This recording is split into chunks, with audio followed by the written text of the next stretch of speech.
In response to e4, if black wants to counterattack white's center with d5, then preparing this central strike with e6, known as the French defense, or c6, the Caro-Kann, are popular ways to achieve this plan.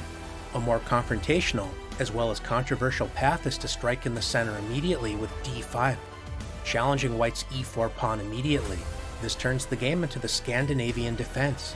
White's options are seriously restricted because if white tries to take space with e5, this is well met by c5, taking more control over the center, followed by a natural developing move such as bishop f5, when black enjoys a comfortable game. In response to d5, white should accept black's challenge and capture the d5 pawn. Unlike the French or Caro-Kann defenses, when black is ready to recapture with a pawn, in the Scandinavian a piece must be used to capture this pawn, either with queen takes d5, the most common choice and subject of this video, or else play knight f6, preparing knight takes d5, a sharper variation known as the Portuguese gambit. You may have heard the advice not to develop your queen too early, but the mainline Scandinavian simply ignores this opening guideline with queen takes d5. White has some interesting sidelines to consider. d4 is not a particularly challenging option, as black has the strong reply e5, intensifying the pressure against white's center.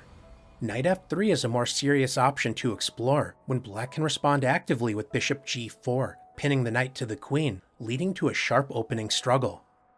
In exchange for removing white's e4 pawn from the center, white may gain a lead in development by attacking the exposed queen with the mainline option, knight c3. Since black's queen has to move multiple times during the early opening phase, it's tempting to assume this is a dubious opening choice. Although white may work to prove an advantage in certain lines, the Scandinavian should not be underestimated. A strange-looking, but surprisingly sound choice is to simply return the queen back to its original square. This provocative queen move claims that black can simply lose time without any serious consequences. This turns out to be a playable option that should not be underestimated.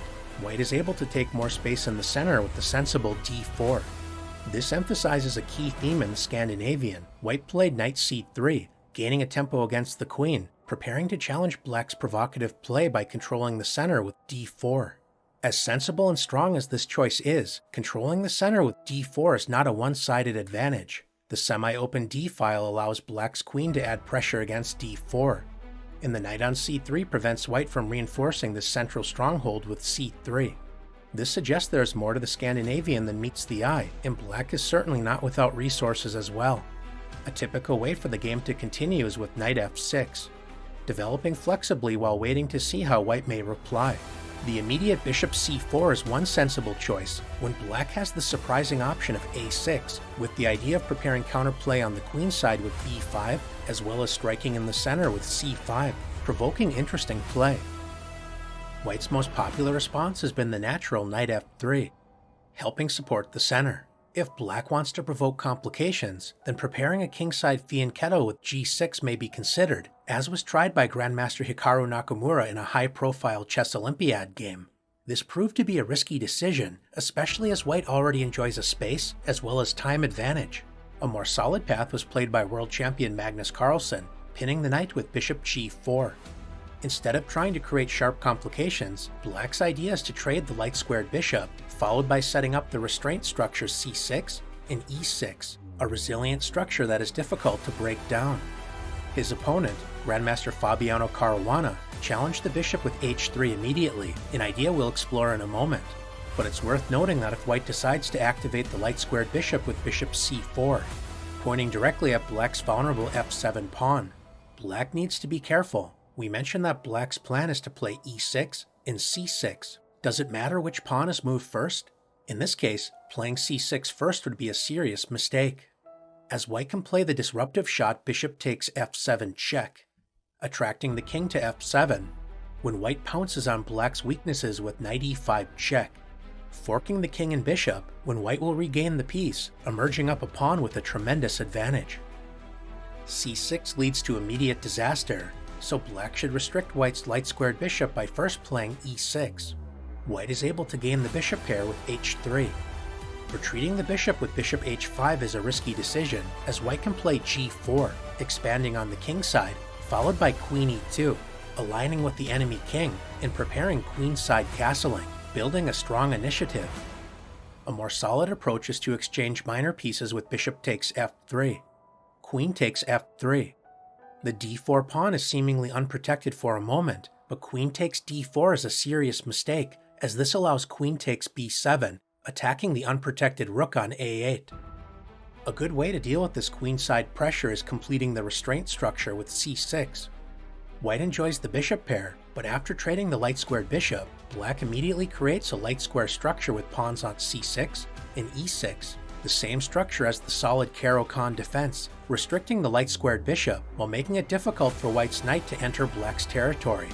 The structure also restrains the d4 pawn from advancing, as white would love to favorably achieve the d4 to d5 pawn break in order to open up the position, capitalizing on white's lead in development.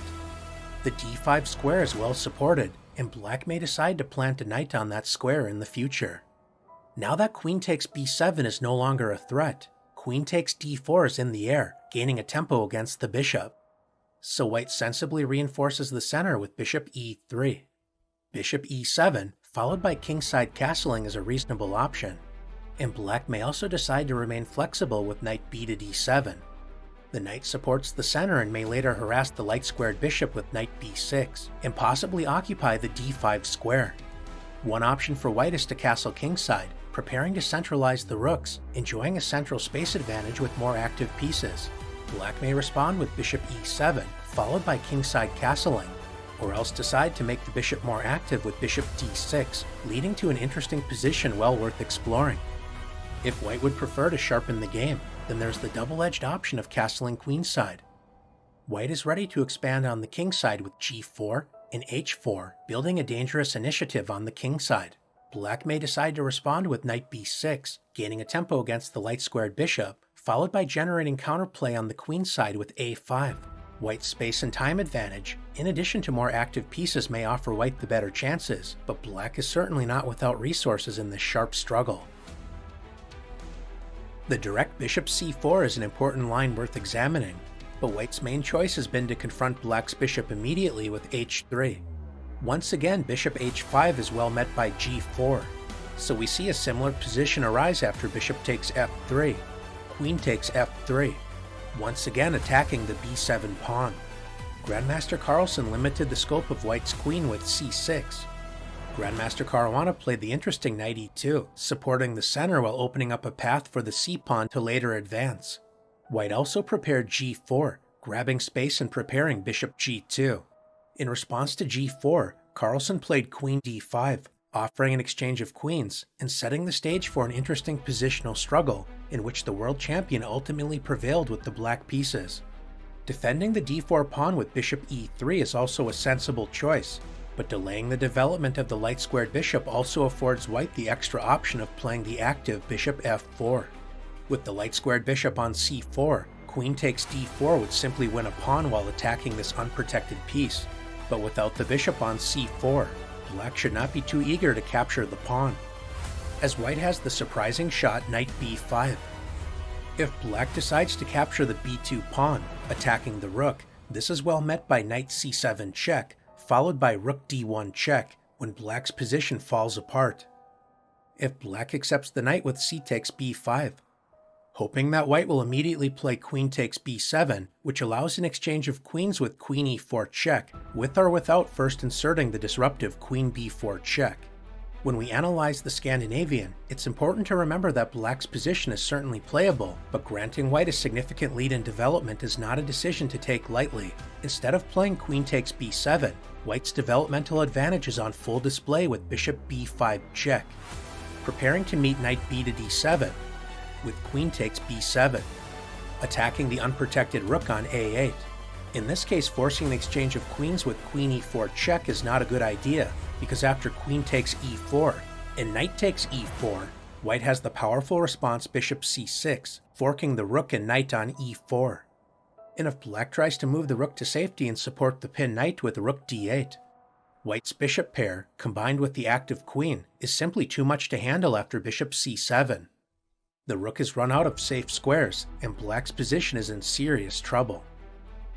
Rather than falling behind in development with the greedy queen takes d4, Black should respect white's lead in development and active piece play, once again relying on the restraint structure with e6. Grandmaster SP Sethuraman, playing white, supported the center while castling queenside.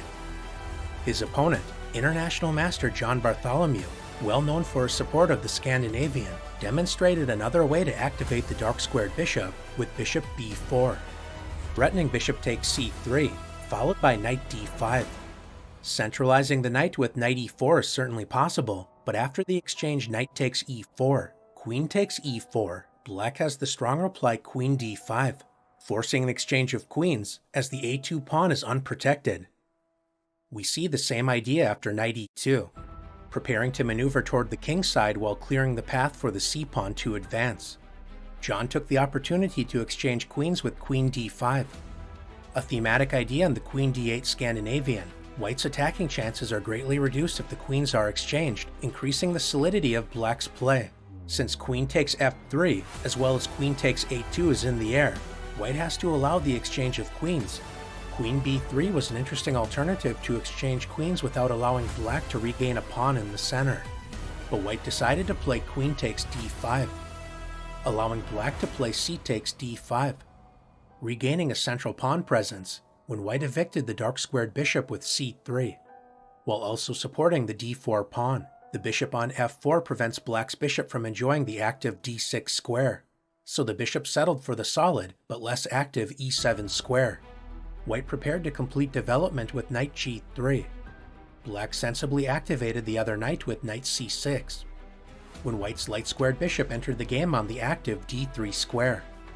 With the closed central structure, an interesting idea was to centralize the king with king d7, activating the king, preparing to participate in the impending endgame struggle. But black decided to castle, reaching a roughly balanced position in which both sides enjoy reasonable chances. In this particular rapid game, IM Bartholomew scored an impressive upset against his grandmaster opponent. That being said, white should certainly not fear this position, and now that the light-squared bishop has actively entered the game, white may consider playing knight e2, preparing to expand on the king side with g4. In response, black should prepare a queenside demonstration with a6 and b5, leading to an interesting struggle filled with imbalances. Queen d8 is a reasonable option that should not be underestimated by white. Retreating the queen to d6 is also an interesting line to explore, championed by Grandmaster Sergei Tiviakov. The most common response, however, is for black to play queen a5, aligning with white's knight and king on the e1 to a5 diagonal. The queen will likely come under pressure at some moment, so this variation usually involves c6, helping control the center, as well as providing an escape route for the queen when necessary. White typically continues by grabbing space in the center with d4. As strong of a move as this is, it's worth keeping in mind that the knight on c3 is now pinned, although this shouldn't be a critical factor with proper play. A flexible continuation for black is to play knight f6. When after knight f3, the immediate bishop f5 is possible, but black typically spends a tempo on c6, supporting the b5 and d5 squares, restricting the knight on c3, while also opening up a diagonal for the queen to retreat to either c7 or d8, depending on the circumstances. White's light-squared bishop actively enters the game with bishop c4, adding immediate pressure against the f7 pawn. Bishop f5 is black's most reliable choice, but let's see what happens if black decides to activate the light-squared bishop with bishop g4, pinning the knight on f3 to the queen. We examined this choice when black's queen was on d8, but there are important differences with the queen on a5. With the queen on d8, we cautioned black to respond to bishop c4, not with c6, but recommending to first play e6, as bishop takes f7 check was a dangerous threat. With the queen on a5, however, this is no longer a threat for the time being, as bishop takes f7 check allows king takes f7, preparing to meet knight e5 check, forking the king and bishop with queen e5 check. It's important not to forget the queen on a5 supports the entire fifth rank, so after d takes e5, and bishop takes d1. As the complications settle, black will simply emerge up a piece with a winning game. Just like in the queen d8 variation, white may challenge black's bishop with h3. We reach a similar looking position to the queen d8 variation, so what happens if black plays in the same way with bishop takes f3? Queen takes f3, followed by setting up the restraint structure with e6. In this case, white has the strong reply bishop d2, aligning with the enemy queen, making it uncomfortable on the a5 square. When black exchanges the bishop for the knight followed by setting up the restraint structure, the queen is actually better placed on d8, where it cannot easily be harassed by the dark squared bishop, so in the queen d8 variation, black is only moving the queen twice instead of 3 times in the early opening phase. As we'll see, if black plays the mainline queen a5 variation, the light squared bishop is often best kept on the board for the time being, typically entering the game from the f5 square. In this case, white enjoys the bishop pair in discovering an attack against the queen with knight d5 or even knight e4 remain in the air, when black will fall even further behind in development, so playing in the style of queen d8 and the queen a5 variation is not a good mix of systems. Instead of exchanging the bishop, if black decides to maintain the tension with bishop h5, the immediate g4 is possible, and white may first insert queen e2, aligning with the enemy king while preparing bishop d2 and castling queenside.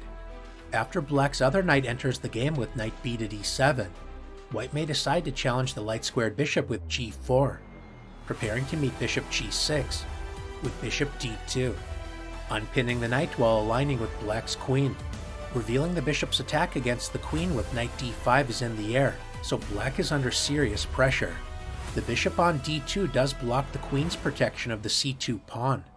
This generally proves to be a poison pawn, as is the case here, because if black decides to play bishop takes c2, black's underdeveloped forces are overwhelmed after the tactical shot knight b5, discovering the bishop's attack against the queen, while eyeing the critical c7 and d6 squares.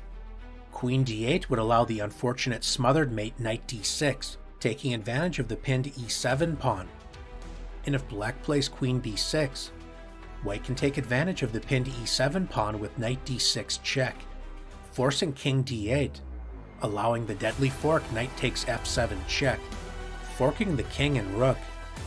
Instead of trying to grab a pawn on c2, black should focus on completing development starting with e6, preparing to meet queenside castling with bishop b4, activating the dark squared bishop and preparing to exchange it for the knight on c3 if provoked. An interesting line definitely worth exploring.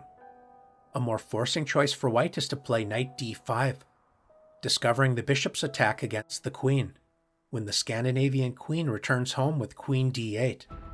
A strong resource for white to take advantage of the lead in development is knight f4, adding pressure against the light squared bishop as well as the sensitive e6 pawn.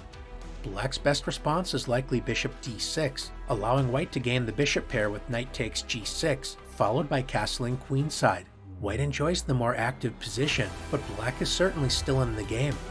If black tries to avoid this exchange while capturing a pawn with bishop takes c2, this serves as yet another reminder for the Scandinavian player not to fall too far behind in development. This greedy pawn grab is punished by the powerful response knight g5. White has 4 pieces pointing at the e6 pawn, and white's knight is ready to sacrifice itself on f7. Notice in this case the black king could not capture the knight, as this would allow queen takes e6, checkmate. If black decides to try to keep the kingside together with bishop g6, this is too little, too late, as white can play the crushing knight takes g6, preparing to meet h takes g6, with the devastating knight takes f7, forking the queen and rook. Once again, the king cannot capture the knight, as this would allow queen takes e6, checkmate. So this is yet another disaster black needs to avoid. If black tries to protect the weak f7 and e6 pawns with queen e7, white can simply increase the already sizable lead in development with rook c1. Black's wayward light squared bishop is nearly trapped.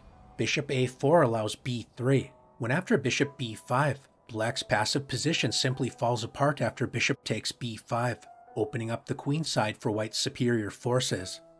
And if black tries to defend the position with bishop g6, white's kingside pawns march forward with h4. White is threatening to trap the bishop with h5, so if black tries to challenge white's knight with h6, knight takes g6, followed by knight takes e6 is a strong option. and white may also refute black's careless play with knight g takes e6, taking advantage of the overworked f7 pawn, which cannot both capture the invading knight and protect the light-squared bishop on g6 at the same time. Black's position is simply collapsing. Instead of playing bishop g4, where it can be confronted by h3, leading to pleasant play for white, the light-squared bishop may prove better placed on the f5 square, which is black's mainline response. Now that the light-squared bishop has been developed, black is prepared to build the restraint structure with e6, preparing to complete kingside development. The immediate knight e5 is an ambitious choice worth exploring, but white's most common continuation is to harass the enemy queen with bishop d2. Black sometimes reacts to this tension with queen c7 when white has the strong reply knight e5, adding pressure against the f7 pawn, while also preparing to grab space and attack the light-squared bishop with g4. A more calm response to bishop d2 is to simply play e6, supporting the center while preparing bishop b4. This is a good moment for white to play just like Grandmaster Fabiano Caruana with knight d5, once again provoking the retreat queen d8, when white forces black to answer a difficult question after knight takes f6 check. Should the queen make a fourth move within the first 9 moves of the game with queen takes f6? Or should black accept a compromise structure with g takes f6? G takes f6 is not an unreasonable choice, and black may prepare queen c7, knight d7, and possibly castle queenside. In response, white may decide to castle short, preparing to place the rook on e1, adding pressure against the e6 pawn, followed by harassing black's light-squared bishop with knight h4, when black needs to play carefully to stay afloat. If black would prefer not to compromise the structure, the queen may make yet another appearance with queen takes f6, when white can play the typically aggressive setup queen e2, preparing queenside castling. A sensible choice for black is to centralize the knight with knight d7, when black faces another critical decision after white castles. Now that white is almost fully developed, trying to open the position with a thematic pawn break d5 is a strong resource to keep in mind. Black may decide to respond with knight b6, attacking the light-squared bishop while supporting d5.